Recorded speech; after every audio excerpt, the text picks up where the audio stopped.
diseases, calamities, deaths of our loved ones. Why merciful God lets all of these horrible things? Isn't it evil to create troubles? What about the Satan? People go to wrong ways and endless hell because of him.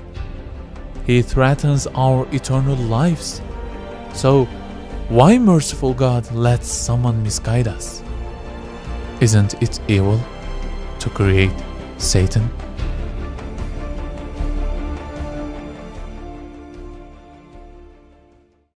Bediüzzaman says, the creation of evil is not evil. Choosing the evil is evil. For example, can you say that it's evil to produce knife?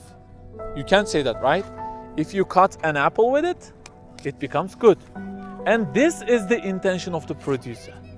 But if you cut someone and kill him, then it becomes evil. But killing someone with knife is not the intention of the producer. So the knife producer is not responsible for that murder. You choose to kill someone. So evil is not about the producer or creator. It's about user choice. Now, can we say that the producing of Satan is evil? I don't think so. Yes, a lot of people are going to hell because of him, but maybe it's not the intention of the producer. Maybe it's the consequence of our choices.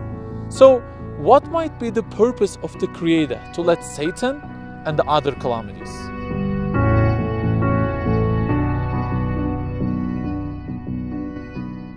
We came to this world to progress, right? We know this fact. There are numerous degrees in the spiritual abilities of human nature, and we are here to show our potential and rise, right? But the important point is, the only way to rise, the main condition of progress is to struggle. You cannot rise and show your potential without struggle. That's not possible. For example, think about a football team. How does it rise and become the best? It needs opponents, right? It needs to play matches. Now, can you say that there is an enormity here? How did they find this team and make us play a match now? Why is this cruelty? No, right? It is for you to defeat your opponent and rise. Is it possible for a team to rise without playing any matches? Is it possible to gain strength and become stronger in a gym without lifting weights? Is it possible for a boxer to win a medal without an opponent, without being punched? Who gives the boxer a medal if he is alone? Think about the angels. Is there anyone who can pray as much as the angels do? No, right? The angels pray all the time. But even though they pray all the times, do they rise in their position? No, right? The position of angels is stable. Why? Why don't they rise if they pray all the times? Because there are no Satans or calamities for them. They don't have an opponent. They do not struggle against anything. That's why they cannot rise. So the thing that makes humans to rise and have a potential to surpass the angels is actually what? Existence of opponents like illnesses, diseases that we face, and the Satan and the desires of our nafs, etc. So they are not created for us to fall. They are created for us to rise. They are our opponents to raise us. This is the intention of the Creator. What differs a diamond from a coal? How do you distinguish them? You know, they are the same in their solid states. Both of them consist of carbon atoms, right? So what makes them different? The fire makes the difference. The coal burns and the diamond does not. So the diamond proves its potential through its struggle against its opponent. It shows its value through enduring the fire. And coal also shows its worthless and low character through burning in the fire. So the fire only reveals their character. So we cannot say that the fire is evil. If you chose to become a coal and burned in the fire, that choice would become evil.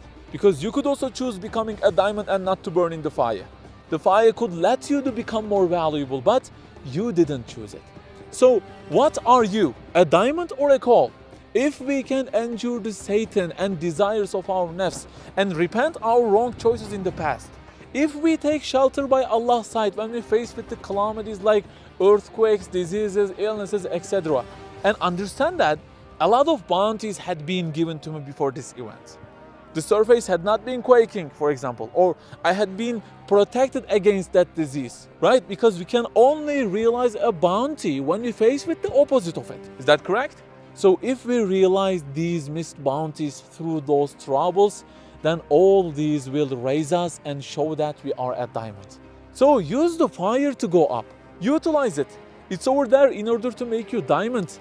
But if we follow the steps of Satan and commit sins without even repenting and mutiny over the calamities, that means we are a coal. So don't blame the fire.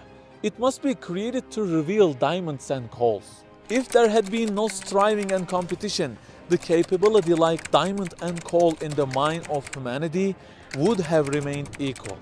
The spirit of Abu Bakr at the highest of the high and the spirit of Abu Jahl at the lowest of the low would have remained on a par. Maybe you can ask, yes, I understand that the Satan is created to raise human being, right? But at the end of the day, the majority of humanity go wrong ways because of the Satan. Am I right? Most people cannot utilize the existence of Satan's. Only small part of humanity utilizes them and rises. So where is the mercy here? Guys, value is not about the quantity. It's about the quality. Quantity has no importance compared to quality. The true majority looks to quality. For example, imagine that I got 100 seeds. If I don't plant them in the soil and water and subject them to struggle for life, they remain 100 seeds worth virtually nothing, right? But if I plant and water them and subject them to struggle for life, and 80 of them rot and only 20 of them become fruit-bearing trees, can you say that planting and watering them was evil because most of them rotted? No, right? You can't say that because 20 trees are more and more valuable than 80 rotted seeds. If I had not planted them, that would have been bigger evil and cruelty to that 20 seeds, right? So it's not about the quantity. Yes, through striving and fighting against Satan's, mankind lost numerous worthless people like Abu Jahl, but gained less but more valuable people like Abu Bakr. So the important thing is, what are we gonna do? Become a tree or rot in the soil of this world? I know, sometimes problems may become too much to overcome. You may have hard tests in your lives. For example, you may have lose your mom and dad one by one and then have a hard accident and then get divorced and then money problems, one after another. And you may think it's so hard. It's just so hard to overcome. You know what? They don't allow every team to play against Barcelona, right? Who plays against Barcelona? The ones above a certain position. The ones on Premier Division, for example, the La Liga, right? Not the ones from the lower leagues of Spain. So playing against strong opponents means your position, your potential is high. The Champions League is also similar, isn't it? The strongest opponents are over there, right? But would any team say this? Who included us in this tournament? It's so hard, man. It's just so hard to overcome. We always play against the strong opponents. Why did you include us here? Bro, if you join that tournament, that means you are a good team. That's why you face strong opponents. So the ones that were given hard tests, many calamities, illnesses, etc., are like the teams on the Champions League in this live football. The one who knows this fact does not become unhappy. Who faces the most difficult problems? Tell me. The prophets, right? Starting with our prophet, all the prophets, the religious people. There has been no prophet or a religious person who had a life without illnesses, without problems. No, they all had most and hardest problems. Why? Because they are in the Champions League. Their opponents are strong, but the strong opponents make them highest ones. So can any suffering or illness become a problem for someone who knows this fact? Think that as a match, beat and go on, endure and go on, take shelter by Allah's side and go on. So we live in a hard time, don't we? Especially for us, the youth. Sometimes I'm thinking, oh my Lord, why do you let all of these sins and immorality that attack us? Nudities, filthy things of internet, TVs, environment. This is Akhir Zaman, right? Why do you let all of these happen? And then I remember this fact. These are the hard matches of this time. See them as a chance, bro. They exist to make us rise up. They are led by Allah to make us higher. If we can beat them and be patient against them, we can go up and become the youth who are on the highest levels of people in this century. So think life as a fixture. You know the fixture of football teams? The La Liga, for example, 38 weeks, right? So my life is going to be 60, 70 years fixture, and events come to me. I may lose my mom at 21. I may face with a serious disease at 22. I may meet with a serious sin danger at 23. So matches come to me one by one. The more I win, the more I'm raised in the rank.